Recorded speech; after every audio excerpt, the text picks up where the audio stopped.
যেই দল এখন বাংলাদেশে বলে যদি নির্বাচনের ডেট দেন না দিলে আমরাই ডেট ডিক্লেয়ার করে আসবো, তাহলে আমি ওই দল এবং ওই দলের লোকদেরকে সামনে রেখে, এই বিজ্ঞ আইনজীবীদের সামনে রেখে দেশবাসীর কাছে প্রশ্ন করতে চাই, এই দল তো নির্বাচনের ডেট ঘোষণা হলে নির্বাচনের দিন বিকেল 5টা পর্যন্ত অপেক্ষা করা ছাড়াই সকাল 10টার মধ্যেই তারা তাদের রেজাল্ট ঘোষণা করে দেবে। যে দলের নেতারা এই কথা বলতে পারে যে হয় ডেট আপনারা দেন নাহলে ডেট আমরা দিয়ে দেবো, ওরা তো প্রত্যেক কেন্দ্রে কেন্দ্রে এই কথা বলবে, হয় বিজয় আমাদের ঘোষণা করে দেন নাহলে আমরা বিজয়। এই আশঙ্কা থেকেই এই দেশের জাতি এখন বলছে আগে বিচার করতে হবে, সংস্কার করতে হবে, তারপর নির্বাচন দিতে হবে।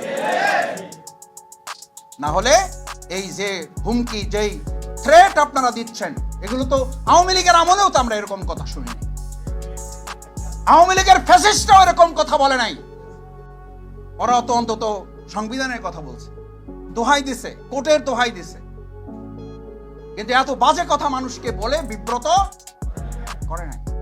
আপনারা বলেন বিব্রত তো জনগণ। আপনারা বলেন আপনারা হতাশ তো জনগণ। জনগণকে আমরা হতাশ করছি। আমাদের এই সমস্ত অরাজনৈতিক এবং সংস্কৃতির বিপরীতে গিয়ে অপসংস্কৃতির রাজনীতি আমরা যে মানুষের সামনে প্রেজেন্ট করছি, এখান থেকে বাংলাদেশ জামাত ইসলামের আইনজীবী অঙ্গনকে মজবুত ভূমিকা পালনের মাধ্যমে দেশকে আমরা সংস্কার করবো ইনশাআল্লাহ। সেই সংস্কারের প্রথম ধাপই হচ্ছে নিজেদেরকেও গড়ে তুলতে হবে।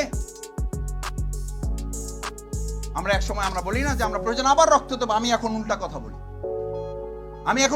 বলি। হ্যাঁ, আল্লাহর দ্বীনের জন্য যদি প্রয়োজন হয় আমরা রক্ত দেব, কিন্তু একটা দেশের রাজনৈতিক অবস্থা পরিবর্তনের জন্য, স্বৈরাচার পরিবর্তন করার জন্য, ফ্যাসিস্ট মোকাবেলা করার জন্য আর রক্ত দেব না। প্রয়োজনে এদেরকে মাথা উঁচু করে দাঁড়াবাড়ি আর কোনো সুযোগ আমরা দেব না। এই জাতি আর কত রক্ত দিবে? এদেশের তরুণ ছাত্র সমাজ, যুবক, মহিলা, বোন, আমাদের কলিজার টুকরা সন্তান, নিষ্পাপ সেই সমস্ত নবজাতকগুলোকে পর্যন্ত গুলি করে হত্যা করা হয়েছে। সেই জাতিকে, সেই দেশকে আর কতবার রক্ত দিতে হবে? কেন রক্ত দিতে হবে? আর যারা রক্ত দেব বলে, তারা অন্যের ঘাড়ে বন্দুক রাখে, নিজেরা আরাম আয়েশে এসি দেশ বিদেশের মধ্যে অবস্থান করে সুযোগ বুঝে জনগণের সুবিধা অর্জন করা ছাড়া তাদের কোনো লক্ষ্য নির্ধারণ করা থাকে না।